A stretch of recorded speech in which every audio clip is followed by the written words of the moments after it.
underneath on the coverage there and just threw it right to him. And Ray Lewis, that's Sharper rather. Ray Lewis and Sharper telling the crowd, okay, be quiet now. You can quiet back down. Quell that drive. The Ravens have picked off Raider quarterbacks 4 times today, 2 each from Gannon and Hoying. Gannon, of course, has fumbled as well, so 5 turnovers for the Ravens. Rather, forced by the Ravens. And the Raiders only came up with 2. Lewis with first down yardage, and that's going to be good to run some more clock. You know, to think about it, the Ravens finished the regular season on a 7-game winning streak. It's now up to 9, maybe 10.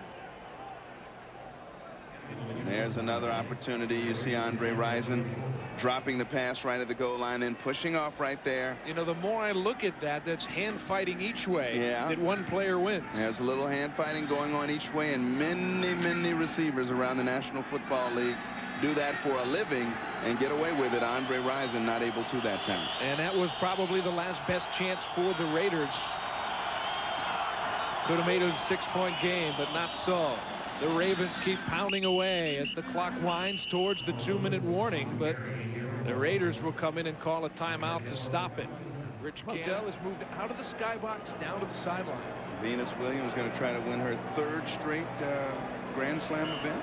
We will see if she can do it. And Art Modell, I know a lot of folks in Cleveland probably not feeling very good about now. A few years back, this franchise leaves Cleveland, becomes the Baltimore Ravens, leaves the history of the football team in Cleveland for their new expansion franchise that comes on a few years later. But a lot of these guys wore the brown and orange of the Browns a few years back. Lewis out past the 40, near more first down yardage. And now we will come to the 2-minute warning. Special teams, defense, turnovers. It's going to be enough to put the Ravens in the Super Bowl.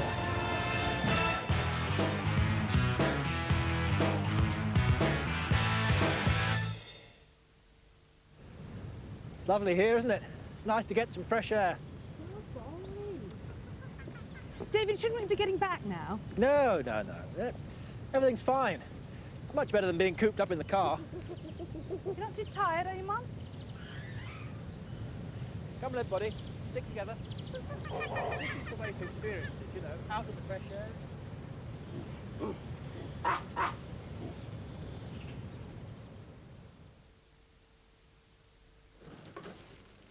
When you've got a big day ahead, the last thing you need is constipation. All bloated and sluggish. Like a lot of people, I take Senecot. It's made from natural senna. Just one dose at night works in harmony with your body for gentle, predictable relief when you wake. Ready? You bet. Go on, enjoy your day. Senecot, natural relief for a brighter tomorrow. Well, how did it go? They said there was too many grey areas. Perhaps they've got a point. Grey areas? I can fix that. Just for Men takes off the years grey puts on for a natural look in just 5 minutes. Great presentation. Now that's what I call using your head. Just for Men takes off the years grey puts on. And for the hard-to-colour hair in beards and moustaches, use Just for Men gel.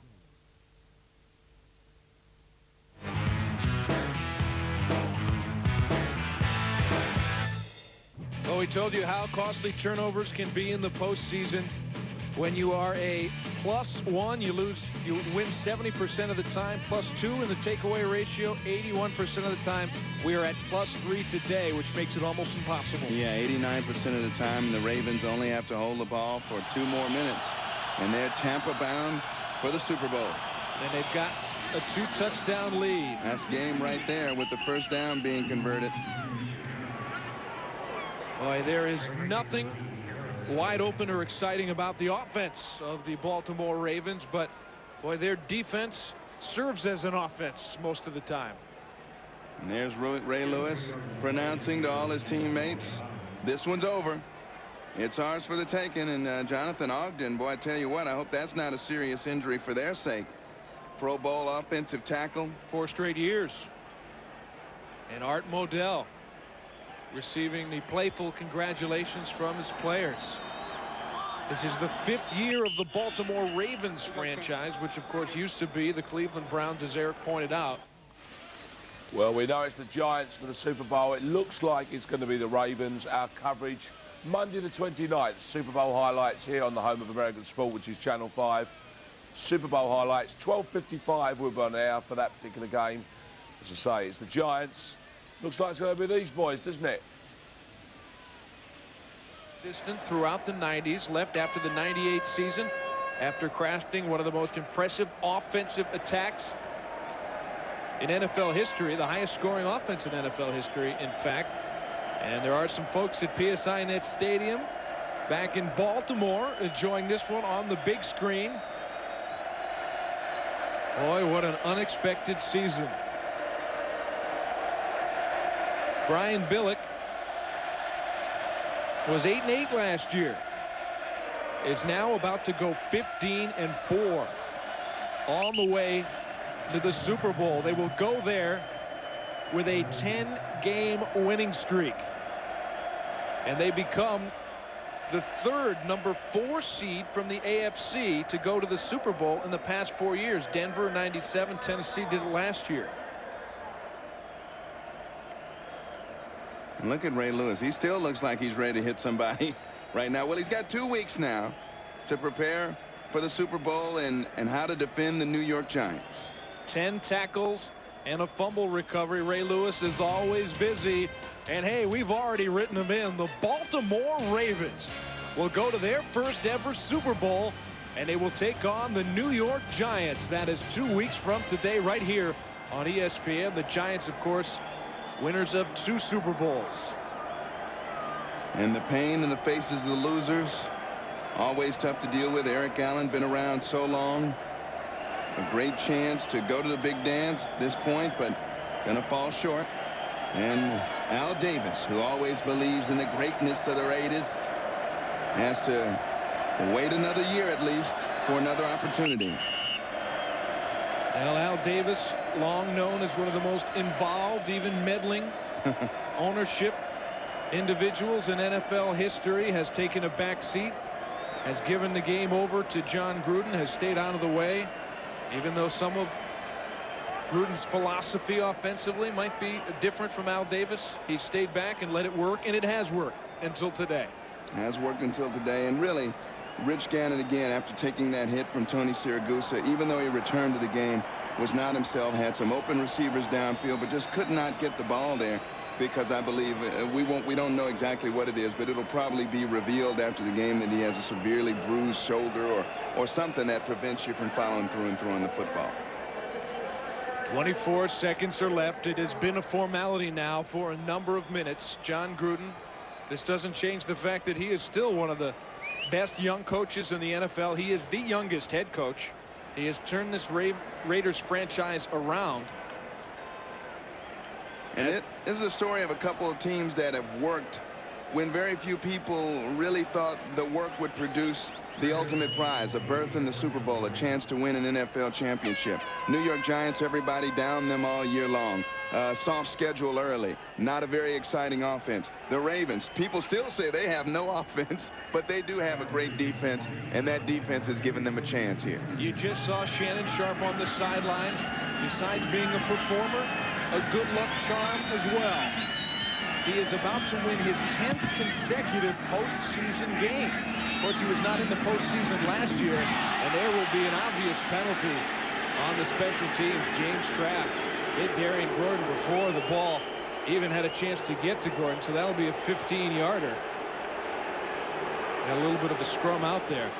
But, of course, Sharpe was part of those 2 back-to-back championship teams for Denver. Took a year off out of the playoffs, and now this. Another look at it, James Trapp.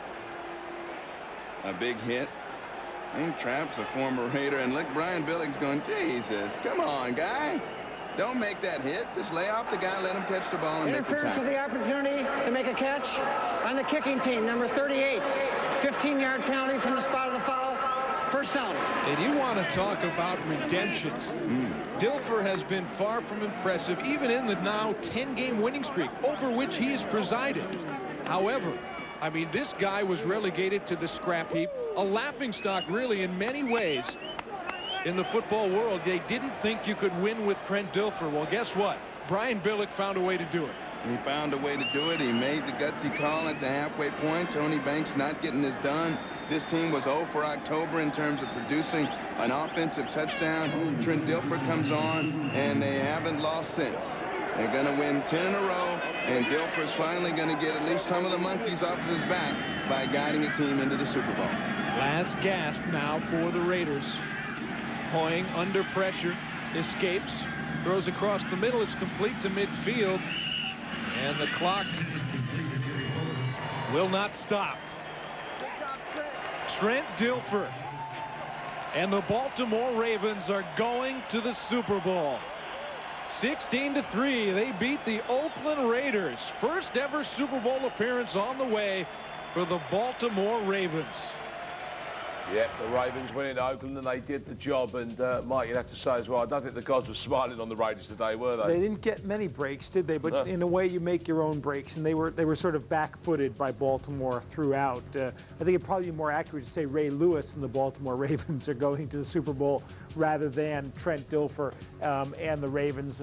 But they will be going to Tampa unless, of course, Art Modell moves the Super Bowl to another city. He's got time, has he? He does. You give him a week Might be to some do good that luxury boxes. Yes, indeed. Well, as you can see, it's Baltimore. And we now go back to Oakland for the presentation ceremony. This is the 40-year anniversary of the first AFL championship, and here with us is the chairman of the board of the San Diego Chargers, Alex Spanos, for the Lamar Hunt Trophy presentation.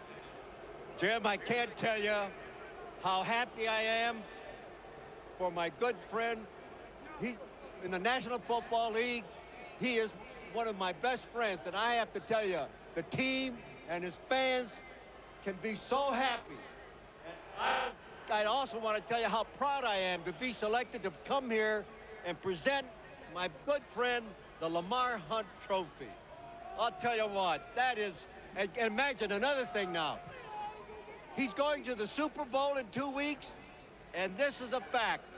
He's waited 35 years, and in those 35 years, he's going to play Wellington Mara, one of his closest friends, and I know that, and a close friend of mine, and I love it. Thank you, Mr. Spanos. Art Modell, put your hands on it. The trophy belongs to you and the Ravens. Jim, thank you. I'm doubly honored.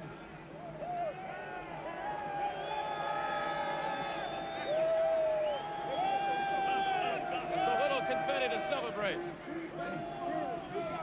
Thank you very much. No, wait. For 40 years, people have lived and died with your franchise, waited for this moment. What do you say to all the fans out there? I'm grateful for the support in Baltimore, and I want to thank my friends in Cleveland for supporting me for 35 years. And now, like Mr. Spanos said, you get to take on maybe your closest friend, Wellington Mara. And I'm doubly honored today not only to get this trophy, but to have it come from Alex Spanos. And I want to thank my son David, John, and all the guys on the developmental squad, the guys that were stashed all year.